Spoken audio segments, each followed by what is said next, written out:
We were right, he took Trump's tariffs to the Supreme Court and won. February 24, 2026. Victor Owen Schwartz never imagined he would one day find himself challenging a president in the highest court in the land. But after President Donald Trump's sweeping tariffs threatened the survival of his wine importing business, Schwartz became a plaintiff in a case that would ultimately reach the Supreme Court and prevail. Shortly after the ruling, Trump announced a 10% global tariff and vowed to use other avenues to keep the duties in place. A day later, he raised the tariff to 15%. Because his business depends on global sourcing, Schwartz was uniquely exposed. With wines and spirits arriving from 16 countries across 5 continents, nearly every corner of his supply chain was touched by the new tariffs. On Friday, the nation's highest court dealt Trump a significant blow to his trade policy. Schwartz watched the decision unfold over Zoom with his lawyers, the fate of his nearly 40-year-old business hanging in the balance. "We are relieved and very excited to get back to doing what we love, bringing handmade authentic wines and spirits to American consumers," Schwartz said. "It's impossible to describe the feeling of elation, of seeing that, yes, we were right, and the court agrees with us, and a feeling that justice prevailed," he told Fox News Digital. Schwartz was a plaintiff in one of 2 cases brought before the Supreme Court.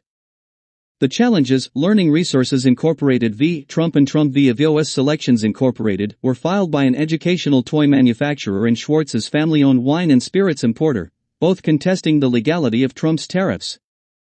The disputes followed Trump's Liberation Day tariffs in April, a sweeping package of import duties he said would address trade imbalances and reduce reliance on foreign goods. Last spring, thousands of American small businesses like mine were thrown into chaos, Schwartz said, referring to the Liberation Day tariffs.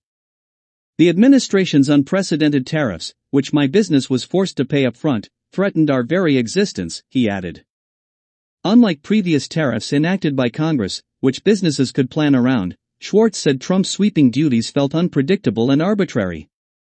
He argued the new duties forced small companies to gamble with our livelihoods by trying to predict the unpredictable, calling them an unconstitutional act of government overreach. Beyond the legal fight, Schwartz said the strain on cash flow was especially acute. "A very important thing to realize in running any business, certainly a small business, is the impact on cash flow," he said. "When you have to pay those tariffs up front before you have sold a single bottle of wine, that's a major impact. Cash flow is the lifeblood of a company." The Trump administration has argued that aggressive tariffs are necessary to confront what it calls years of unfair global trade, underscoring how central trade policy is to Trump's broader economic strategy. While questions remain about what comes next for U.S. trade policy, Schwartz said he is focused on moving forward and receiving the government's refund of these improperly collected taxes. By Fox Business story by Amanda Macias, February 23, 2026.